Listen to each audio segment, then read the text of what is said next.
I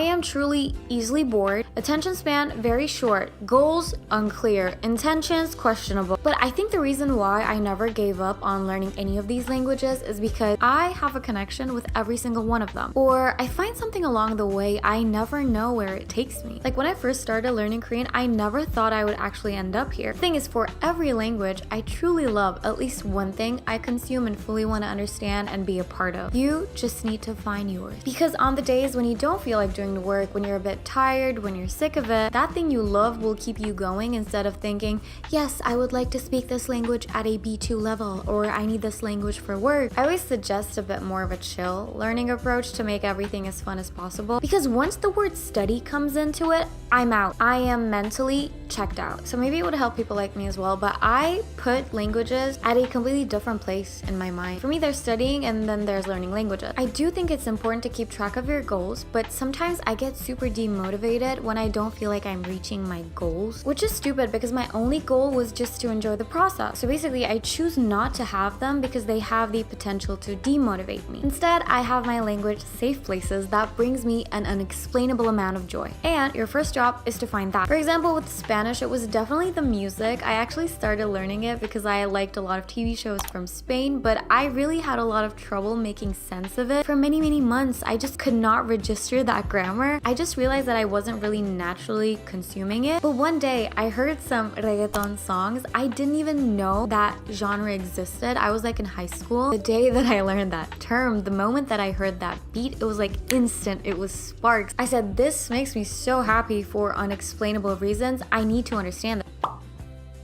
I cannot learn a phrase one time and then remember it forever. I need to see that phrase 10, 11, 12 times. I need to repeat it back to myself and say it over and over again, so that way I really understand it. 我喜欢吃饺子，我喜欢吃饺子，我喜欢吃饺子. And I think a lot of people who use textbooks to study kind of fall into this trap where they learn something once and then they completely forget it by the time they move on to the next topic.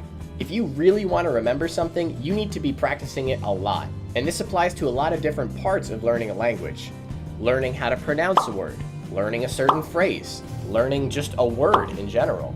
All of these things require a lot of repetition in order for you to actually really get it cemented in your brain. Call me crazy, but I often walk around my house repeating phrases to myself that I had just learned in a foreign language. I try and repeat them with correct pronunciation and repeat them in a natural manner. And by doing this, I'm able to actually use that phrase when I need to in conversation with someone. And I won't be left sitting there going, And just going back to my last example for a second, this actually really helps when learning phrases too.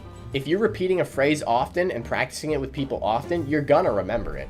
But if you just read it once from a book and expect to remember it, that's probably not gonna happen. Anyways, key point of the second tip, repetition is key. And practice repetition whenever you can. Practice phrases around your house, practice pronunciation when you're out walking, practice new words you learned when you're in the bathroom. I think that we think of learning things by heart as like a bad thing, but honestly, these stories, learning them by heart and reading them a lot of times, what it helped me with was remembering vocabulary, understanding grammar, learning conjugation, working on my accent. And when I could say a whole story like this by heart, I could speak without taking breaks. My brain knew how to make a sentence, knew how to pronounce words without taking breaks in between. And this is why I think that it's so nice to learn sentences by heart, is because when you try, for example, to speak to yourself or when you try to speak to someone else, it's really good, you have to do it. But problem with it is that you're always looking for your words.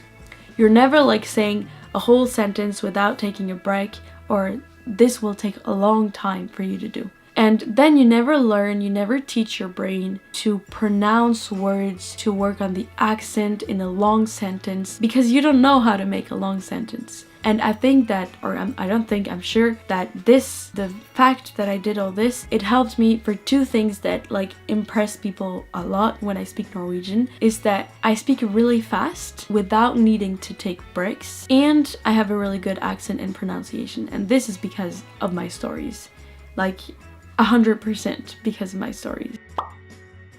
Now, part 2 of my method is sentence mining. After each speaking session, I collect and record key words, phrases, or sentences from the session into Anki, a free flashcard program to gradually memorize what I just learned in the speaking session over the next few weeks. By the way, always front card English and back card target language to make flashcards that force you to actively recall the words rather than just passively recognize them. And I only put sentences whose grammar I fully understand into Anki, so I have to learn the grammar from my teacher before I can go and memorize the sentences. And so this means that I'm not just rote memorizing sentences, I'm actually memorizing grammar as well by natural osmosis. What I'm definitely not doing, which I used to do in high school all the time, is memorize big conjugation charts, or memorize alphabets, or memorize tone rules, or things like that. And so as I memorize these sentences, I'm also naturally memorizing the grammar of the language.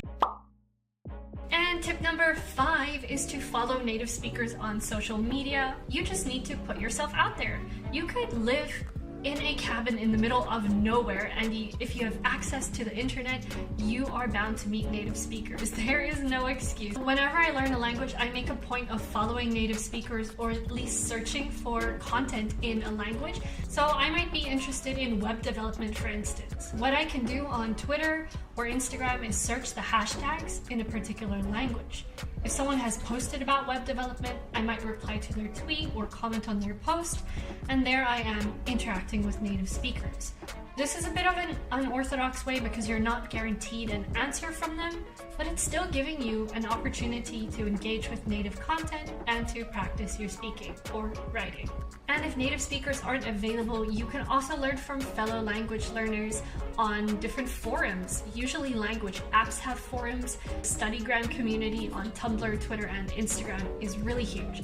So just search around the hashtags there, and then you have ways to meet people who are also learning the language. Bottom line as well is remember that this is supplementary to your language study. You need to consider language learning in a holistic approach, so that is using different apps, resources, textbooks, practicing your listening, your writing, your vocabulary, your grammar, and then practicing your speaking. And be open to corrections. Don't be shy when people are fixing your mistakes.